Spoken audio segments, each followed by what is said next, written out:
Assalamualaikum warahmatullahi wabarakatuh. Kita pada kesempatan hari ini akan belajar terkait tentang gambaran umum daripada metodologi penelitian.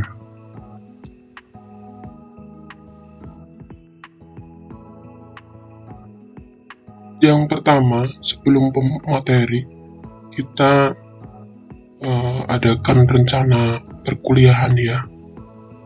Berikut yang saya paparkan ini. Ada kontrak perkuliahan dan konsep. Kita akan membahas tentang konsep, karakteristik penelitian kualitatif.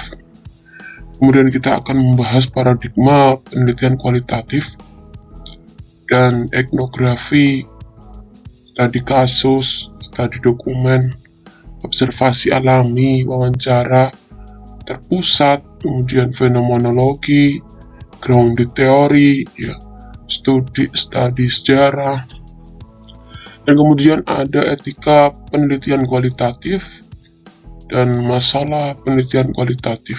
Nah, ini untuk semester, untuk di awal pembelajarannya.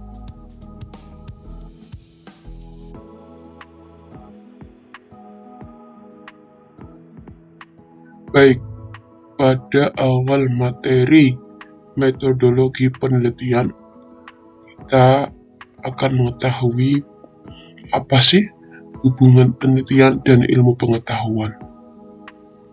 Kita pahami secara pengertiannya itu adalah penelitian adalah suatu proses untuk mendapatkan ilmu pengetahuan. Sedangkan ilmu pengetahuan sendiri adalah hasil daripada apa yang telah diteliti dengan metode ilmiah. Sebelum meneliti suatu masalah, itu dibuatlah rumusan-rumusan masalah daripada apa yang diteliti. Dalam pengertiannya, permasalahan adalah kesenjangan antara apa yang seharusnya terjadi dengan apa yang dalam kenyataannya, antara apa yang diperlukan dan apa yang tersedia, antara harapan dengan pencapaian. Nah, ini ada sesuatu hal yang dipermasalahkan atau kenyataan yang ada tidak sesuai dengan apa yang diharapkan. Begitu kira-kira. Inilah permasalahan yang perlu diteliti, digali. Sedangkan rumusan masalah penelitian itu dapat kita ambil dari situasi tertentu yang tidak berjalan dengan baik dengan kondisi atau prosedur yang ada. Jadi terdapat ketidaksinkronan dengan apa yang terjadi dengan yang seharusnya terjadi, seperti itu. Penelitian itu perlu dilakukan apabila kita dalam mempelajari ilmu pengetahuan tidak didapatkan informasi sama sekali pada aspek tertentu, atau informasi yang didapat belum lengkap, atau informasi yang banyak tapi kebenarannya belum bisa dibuktikan. Nah, ini berarti penelitian ini perlu dilakukan. Seperti itu. Adapun permasalahan yang telah ditetapkan itu biasanya masih bersifat umum, belum dipersempit, belum secara spesifik. Nah, ini perlu untuk dispesifikkan agar lebih konkret ya dalam pemecahan masalah. Sedangkan dalam menentukan permasalahan penelitian, peneliti itu harus mempunyai scientific mind, yang artinya harus berpandangan objektif, independen, dan berwawasan luas. Kemudian peneliti juga harus prepare mind, yang maknanya itu adalah selalu siap untuk dapat menangkap permasalahan yang mungkin akan timbul pada saat observasi.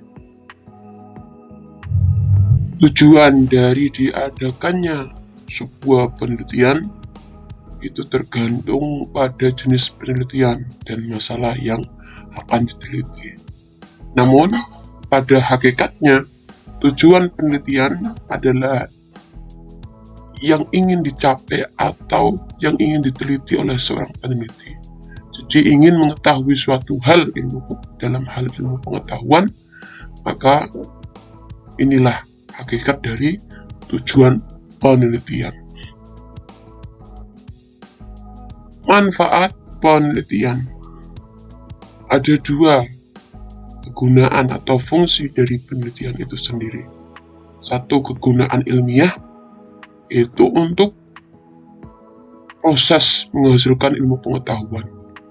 Dan yang kedua, kegunaan praktis sebagai penghasil ilmu, dan ilmu yang digunakan untuk praktisi di lapangan.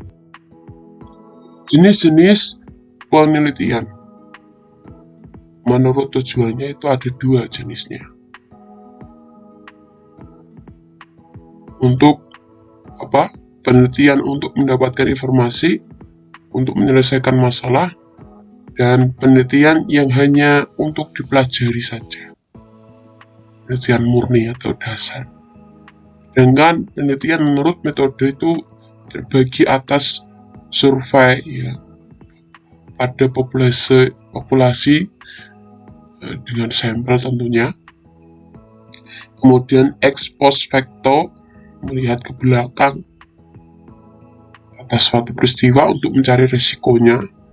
Kemudian eksperimen, pengaruh variabel terhadap variabel lain. Kemudian naturalistik, meneliti pada objek alami. Ada juga analisis terhadap masalah mendasar.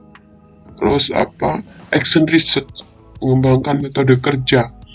Kemudian evaluasi dari kejadian yang sudah lampau.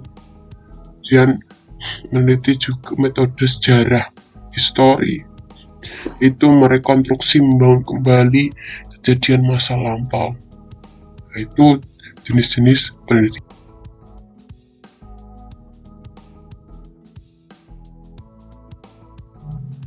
Selanjutnya ada metode penelitian. Metode penelitian dalam hal sejarah, yang dikaji sejarah, maka itu menggunakan catatan observasi orang lain. Selanjutnya ada metode penelitian deskriptif, penelitian yang dilakukan dengan meneliti suatu gambaran kejadian atau gambaran hubungan antar fenomena.